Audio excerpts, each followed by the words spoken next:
وقد توضأ صلى الله عليه وسلم من مزادة مشركة ومات ودرعه مرهونة عند يهودي وعامل يهود خيبر على الشطر مما يخرج من زروعهم وثمارهم وأحسن إلى جاره اليهودي Sheikh Sudais কোন থেকে আমাদের দাওয়াত দিচ্ছেন?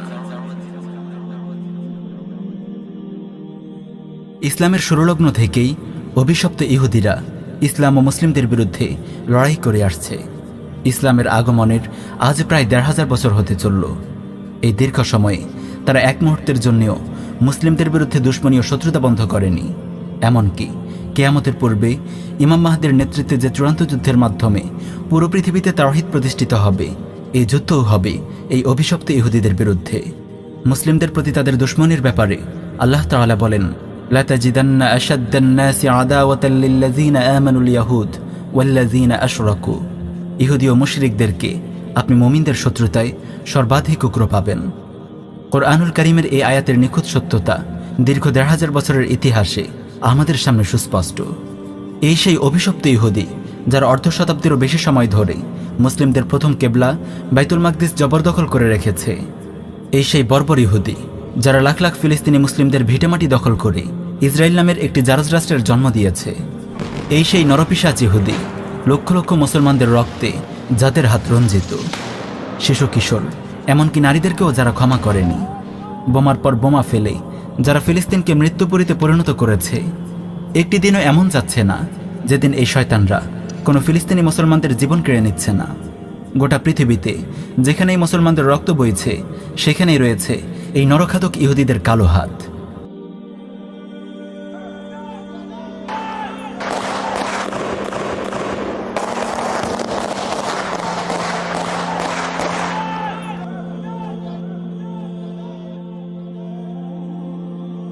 মুসলিম মহল এই করুণ পরিস্থিতিতেও সৌদি রাজবংশের গোলাম শেখ সুদাইস দিয়ে যাচ্ছেন একের পর এক গোমরাহী বক্তব্য। কিছুদিন আগে তিনি বলেছিলেন, واليوم المملكة العربية السعودية والولايات المتحدة الأمريكية বর্তমানে সৌদি আরব এবং আমেরিকা পৃথিবীতে শক্তির দুটি কেন্দ্রবিন্দু। আলহামদুলিল্লাহ, বাদশাহ সালমান ও রাষ্ট্রপতি ট্রাম্পের নেতৃত্বে এই দুটি রাষ্ট্র পৃথিবী ও মানবতাকে শান্তি, নিরাপত্তা ও সমৃদ্ধির বন্দরের দিকে নিয়ে যাচ্ছে। দোয়া করি আল্লাহ যেন তাদেরকে অবিচল রাখেন, তাদের প্রচেষ্টায় বরকত দেন। এই সম্মেলনের মাধ্যমে আমাদেরকে উপকৃত করেন, মুসলিমদেরকে হকের উপর ঐক্যবদ্ধ করে দেন, পুরো পৃথিবীতে এবং সকল দেশে শান্তি ও নিরাপত্তা অব্যাহত রাখেন। দেখুন একজন জনপ্রিয় শাইখ কতটা গোমরাহ হলে এমন নির্লজ্জ মিথ্যাচার করতে পারেন।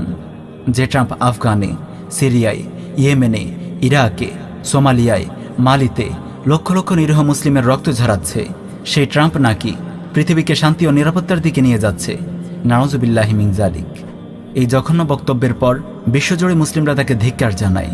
কিন্তু সৌদি রাজপরিবারের গোলামিতে তিনি এতটাই মত্ত হয়ে ওঠেন যে গত ৪ সেপ্টেম্বর জুমাবার তিনি মসজিদুল হারামের পবিত্র মিম্বারে দাঁড়িয়ে অভিশপ্ত ইহুদিদের সঙ্গে মুসলমানদেরকে সুসম্পর্ক গড়ে তোলার আহ্বান জানান। নাউজুবিল্লাহি মিন যালিক। এটি মূলত সৌদি রাজপরিবারের সঙ্গে জায়নবাদী ইসরায়েলের নির্লজ্জ হারাম সম্পর্কের বৈধতা দেওয়ার অপচেষ্টা মাত্র।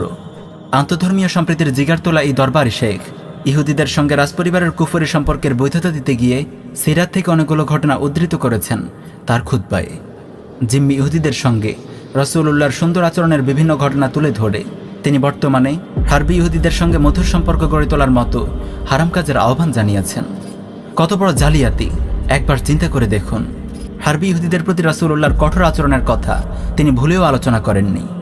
একজন মাত্র মুসলিম নারীর কাপড় খুলে নেয়া এবং একজন মুসলিমকে হত্যা করার কারণে রাসূলুল্লাহ সাল্লাল্লাহু আলাইহি ওয়াসাল্লাম বনু কাইনুকার ইহুদিদেরকে মদিনা থেকে সমূলে উচ্ছেদ করেছিলেন। বিশ্বাসঘাতকতার অপরাধে বনু কুরাইজার ইহুদিদের সকল বালিক পুরুষকে তিনি হত্যা করেছিলেন আর মহিলা এবং শিশুদেরকে বন্দী করেছিলেন। আজকের ইসরায়েলের ইহুদিরা কত মুসলিমের সাথে কত হাজার বার বিশ্বাসঘাতকতা করেছে, কত লক্ষ মুসলিমদের হত্যা করেছে তার কোনো হিসাব নেই। কিন্তু দুনিয়ালোভী এই শেখ সুদাইস মুসলমানদেরকে ইআদাদ ও জিহাদের পরিবর্তে ইসরায়েলের সঙ্গে সুসম্পর্কের সবক দিচ্ছেন। আল্লাহ তাআলা এই গোমরাহি থেকে